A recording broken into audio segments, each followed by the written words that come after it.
तस्मै श्रीगुरवे नमः।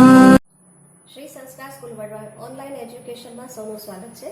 આજે આપણે ધોરણ 5ના ગણિત વિષયનો પાઠ 8મો નકશા આલેખન જોઈશું। આશી તેની જ શાળાના અન્ય વિદ્યાર્થીઓ સાથે ગણતંત્ર દિવસની પરેડ જોવા માટે ઇન્ડિયા ગેટ ગઈ। જ્યારે તેઓ આરામથી બેસી રહ્યા હતા ત્યારે તેમણે લાઉડસ્પીકર પરથી ઇન્ડિયા ગેટ વિશે સાંભળ્યું। રાષ્ટ્રપતિ ભવનની જમણી તરફ ઇન્ડિયા ગેટ છે, જેને પ્રથમ વિશ્વયુદ્ધમાં શહીદ થયેલા સૈનિકોની યાદમાં બાંધવામાં આવેલ હતો। રાજપથની બંને તરફ ઘણા બધા લોકો બેઠા હતા। પરેડ ત્યાંથી જ પસાર થાય છે। વિદ્યાર્થીઓ આસપાસની ઇમારતો જોઈને તેના વિશે વાતો કરી રહ્યા હતા। જોઈએ તેઓ શું વાતો કરતા હતા। સાહેબે કહ્યું હતું કે તે ઇન્ડિયા ગેટની બરાબર સામે રાષ્ટ્રપતિ ભવન છે, આથી આપણે જમણી તરફ દેખાતી છેલ્લી ઇમારત રાષ્ટ્રપતિ ભવન હશે। અહીં બાળકો વાતો કરે છે। જો અદિતિ, પેલો ઇન્ડિયા ગેટ છે, તમને તેનું ચિત્ર દર્શાવવામાં આવ્યું છે। અહીં હેલિકોપ્ટરમાંથી લીધેલ ફોટોગ્રાફ છે। તમે રાજપથ જોઈ શકો છો, આ જે રાષ્ટ્રપતિ ભવન તથા ઇન્ડિયા ગેટને જોડે છે, અહીંથી અહીં સુધી। અદિતિ, રાજપથ પર જ્યાં બેઠી હોય તે જગ્યા પર નિશાની કરો। એ તમારે જોવાનું છે કે તેઓ ક્યાં ઊભા હતા, ત્યારે ત્યાંથી જોઈ અને તમારે નિશાની કરવાની છે। હવે અહીં નકશો એક આપેલો છે। રાષ્ટ્રપતિ ભવન, ત્યાર પછી વિજય ચોક છે, પહેલી ચોકડી, બીજી રફી માર્ગ, આને રાજપથ કહે છે। અહીં આ ચોકડી અહીં જનપથ કહે છે। ત્યાર પછી એક સર્કલ આવે છે, તેમાં જુદા જુદા વિસ્તારો છે। માનસિંહ રોડ તરફ જતો માર્ગ, કસ્તુરબા ગાંધી માર્ગ, તિલક માર્ગ, ઝાકીર હુસેન રોડ અને નેશનલ સ્ટેડિયમ। શું તમે કોઈ શહેરનો નકશો જોયો છે? નકશા એકને જુઓ, તેના ફોટા સાથે સાંકળીને ઇન્ડિયા ગેટ ક્યાં છે તે બતાવો, તેનું નકશા પર આલેખન કરો। નકશાના આ ભાગમાં કેટલાક રસ્તાઓ બતાવેલ છે, આ રસ્તાઓને ફોટામાં શોધી કાઢો। રાષ્ટ્રપતિ ભવનથી ઇન્ડિયા ગેટ સુધીમાં પસાર કરવામાં આવતા રસ્તાના નામ આપો। એટલે કે આ નકશા પરથી તમે અહીં એ બધા નકશા શોધો। જેમ કે માનસી રોડ ક્યાં આવેલો છે, ઝાકીર હુસેન રોડ ક્યાં છે, એ આ ચિત્રમાં તમે શોધો। નકશા એકમાં નેશનલ સ્ટેડિયમ શોધી કાઢો। શું તમને તે ફોટામાં દેખાય છે? મધ્યસ્થ ષટકો। જો આપણે નકશાના એક ભાગને વધુ નજીકથી જોઈ શકાય તે માટે ઝૂમ ઇન કરીએ તો તે કંઈક અંશે નીચે મુજબ દેખાશે। જો અહીં જનપથ, આ જે સર્કલ હતું ઇન્ડિયા ગેટવાળું, ત્યાં જુદા જુદા વિસ્તારો બતાવેલા છે। Janpath, Akbar road, Rajpath, Ashok road, Kasturba Gandhi road, Copernicus Marg, Tilak Marg, Purana Qila road, national stadium, Sher Shah road, Zakir Hussain Marg, children park, Pandara road, Shahjahan road અને માનસિંહ રોડ। પીળા રંગના ભાગનો આકાર જુઓ।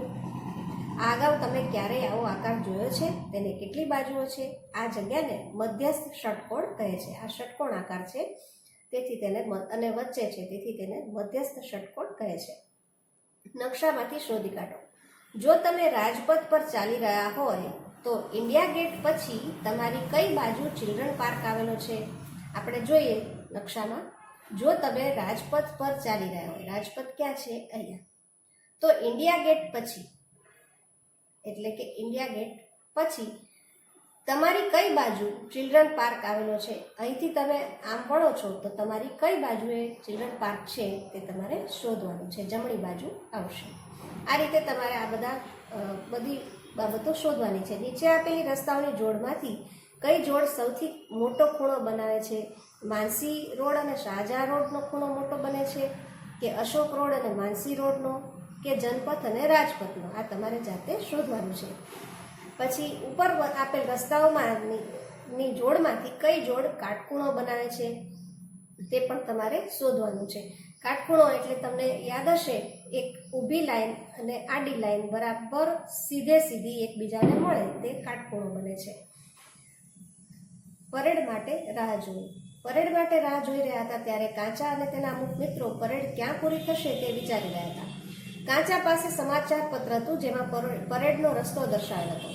તેમાં રસ્તો હતો પ્રથમ વિજય ચોકથી રાજપથ, ત્યાંથી ઇન્ડિયા ગેટ, તિલક માર્ગ, BS જફર માર્ગ, સુભાષ માર્ગ અને લાલ કિલ્લો। આ રસ્તા પરથી પરેડ વારાફરતી પસાર થશે। વિદ્યાર્થીઓ પરેડનો રસ્તો જોવા માટે નકશો જોશે। હવે અહીં વિજય ચોકથી રાજપથ, ઇન્ડિયા ગેટ એ બધા તમારે આમાં શોધવાના છે। સૌથી પ્રથમ તમારે વિજય ચોક શોધવો પડશે। ત્યાર પછી રાજપથ ક્યાં છે એ રીતે પરેડ પસાર થતી જશે. જો આ વિજય ચોક છે ત્યાંથી રાજપથ ને એ બધા રસ્તાઓ તમે શોધો.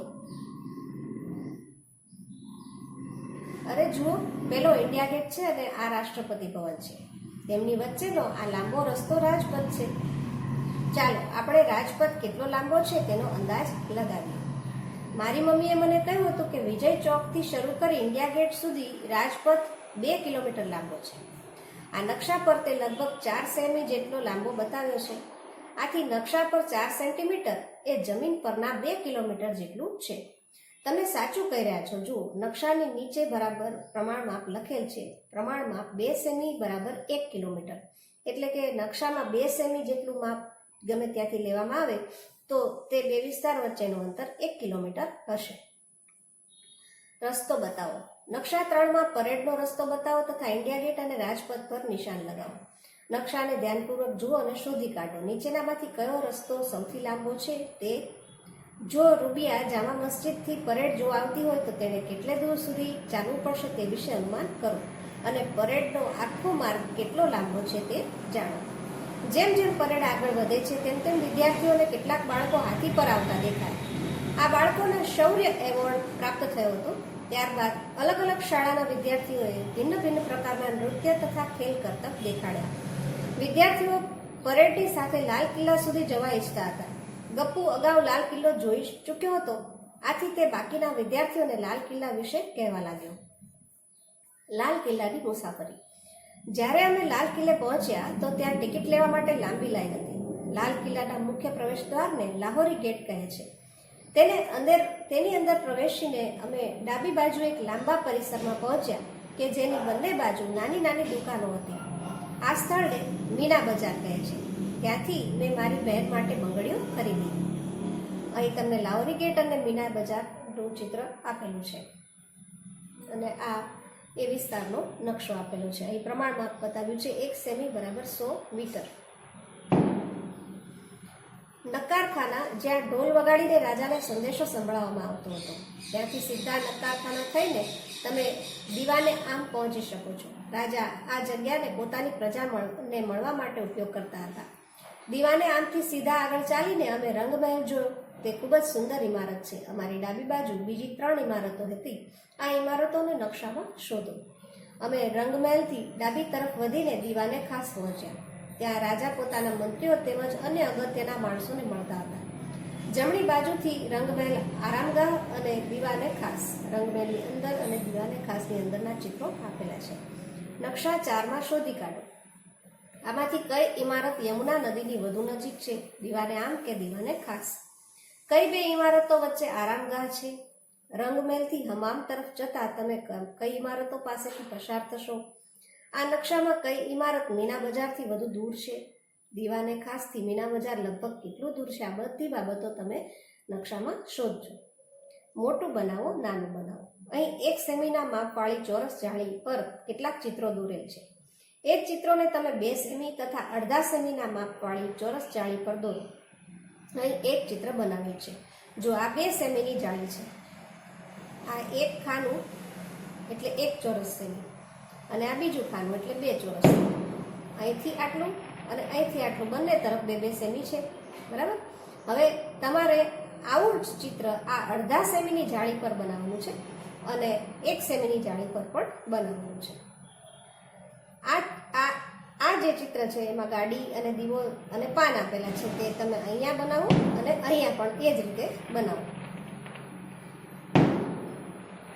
ચોરસની બાજુનું માપ બમણું કરવામાં આવે છે તો શું તેનું ક્ષેત્રફળ પણ બમણું થશે? વિચારો. હવે આ પ્રયત્ન કરી દીધો. આ પરેડવાળા રસ્તા નકશા 3માંથી લીધેલો એક ભાગ છે. શું તમે નકશાના આ ભાગને ઓળખી શકો છો? હવે તેને 2 સેમીની જાળી પર મોટો કરવા પ્રયત્ન કરો. અહીં યાદ રાખો કે નકશાના આકારમાં કોઈ ફેર પડતો નથી. જો આપણે પરેડના રસ્તાને નકશામાં નાનો બતાવીએ અને ઇન્ડિયા ગેટ તથા વિજય ચોક વચ્ચેનું અંતર 2 સેમી બનાવીએ તો પ્રમાણમાપ શું હશે? તમારે વિચારવાનું છે. નકશા પર 1 સેમી બરાબર જમીન પર 1 કિલોમીટર. નકશા પર અડધો સેમી તો જમીન પર 1 કિલોમીટર અને નકશા પર 2 સેમી તો જમીન પર 1 કિલોમીટર. તો ઇન્ડિયા ગેટ અને વિજય ચોક વચ્ચેનું કેટલું અંતર હતું તે આના અંદાજે તમારે અહીંથી શોધવાનું છે. ભિન્ન રાજ્યોમાંથી આવેલા નર્તકો. વિદ્યાર્થીઓએ ઘણી બધી ઝાંખીઓ અને નૃત્યો જોયા. કર્ણાટકથી આવેલા નર્તકો સૌથી શ્રેષ્ઠ હતા. આ તમામ લોકોને દિલ્હી આવવા માટે ઘણી લાંબી મુસાફરી કરવી પડે. મને ત્રિપુરાનું નૃત્ય ખૂબ જ ગમ્યું. ત્રિપુરા અને સિક્કિમ દિલ્હીથી દૂર છે, જ્યારે હરિયાણા અને ઉત્તરાખંડ દિલ્હીથી નજીક છે. નીચે આપેલ ભારતનો નકશો જુઓ અને વિદ્યાર્થીઓ જે રાજ્યો વિશે વાત કરી રહ્યા હતા તે રાજ્યોને નકશામાંથી શોધો. તમારે અહીં હરિયાણા, ત્રિપુરા એ બધા રાજ્યોને શોધવાના છે. કર્ણાટકની ટીમ બેંગલુરુથી નીકળીને ઉત્તર દિશા તરફ મુસાફરી કરે છે, તો દિલ્હી સુધી પહોંચવા માટે તેઓને કયા કયા રાજ્યો પસાર કરવા પડે? અહીંથી નીકળેલી ટીમ દિલ્હી સુધી પહોંચે છે, તો દિલ્હી સુધી પહોંચવા માટે તેણે કયા કયા રાજ્યો પસાર કરવા પડે? તો આપણે જોઈએ કર્ણાટકથી મહારાષ્ટ્ર, મધ્યપ્રદેશ, ઉત્તર પ્રદેશ અને દિલ્હી, અથવા તો રાજસ્થાન અને દિલ્હી, એ રીતે એમને જુદા જુદા રાજ્યો પસાર કરવા પડે છે. જમ્મુ અને કાશ્મીર દિલ્હીની ઉત્તર તરફ છે. ત્યાંથી આવનારી ટીમને દિલ્હી પહોંચવા દક્ષિણ તરફ મુસાફરી કરવી પડે, તો તેઓ કયા કયા રાજ્યોમાંથી પસાર થશે તમે આગળના નકશા પરથી જોઈ લેજો. નોનુ ગુજરાતમાં રહે છે. નોનુનો મિત્ર જાવેદ પશ્ચિમ બંગાળમાં રહે છે.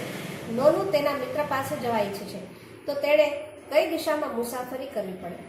ગુજરાતથી પશ્ચિમ બંગાળ તરફ જવું હોય તો તેણે પશ્ચિમ તરફ જવું પડે, પૂર્વ તરફ જવું પડે, દક્ષિણ તરફ જવું પડે કે ઉત્તર તરફ જવું પડે? તમે વિચારો.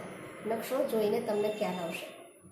જમ્મુ અને કાશ્મીરની ઉત્તરે કોઈ રાજ્ય આવેલું છે? આ બધા જ પ્રશ્નોના જવાબ તમારે નકશા જોઈને આપવાના છે. ગુજરાત ની પશ્ચિમે કયું રાજ્ય છે? તો તમારે ગુજરાત શોધવાનું અને એની પશ્ચિમ દિશા જોવાની, એ બાજુ કયું રાજ્ય છે તે જોવાનું. નકશા પર 1 સેમી બરાબર જમીન પર 200 કિલોમીટર હોય તો આ પ્રમાણમાપનો ઉપયોગ કરીને શોધી કાઢો કે દિલ્હીથી જયપુર લગભગ કેટલું દૂર છે. અંદાજ લગાવો કે જયપુર ભોપાલથી કેટલું દૂર છે, નકશા પર કેટલું અને જમીન પર કેટલું.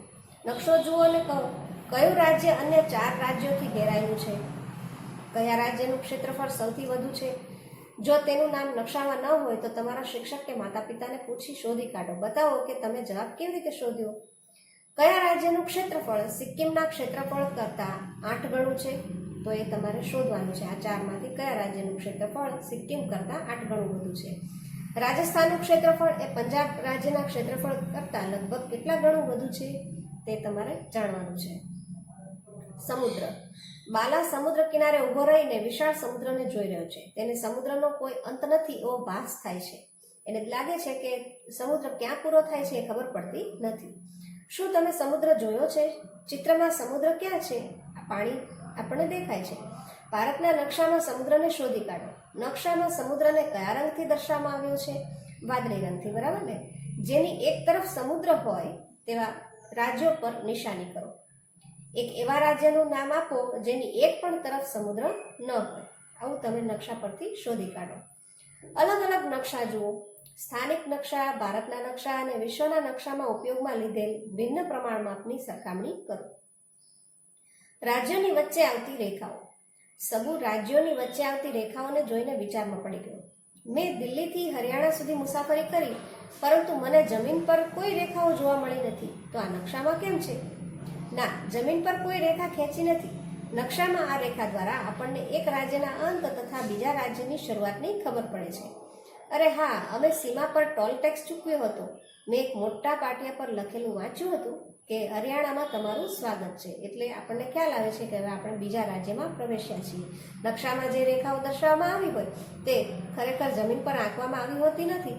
આપણા ખ્યાલ માટે એને દોરવામાં આવે છે. શહેરો વચ્ચેનું અંતર. નકશામાં 5 શહેરો આપેલા છે. શોધી કાઢો કે નકશામાં ઇડલીપુર એ બરફીનગરથી કેટલા સેમી દૂર આવેલું છે. અહીં તમને આખું એક નામ આપેલું છે. ઇડલીપુર, પછી બરફીનગર, પછી ઢોકળાબાદ, પછી ભેલપુર અને છોલાઘાટ.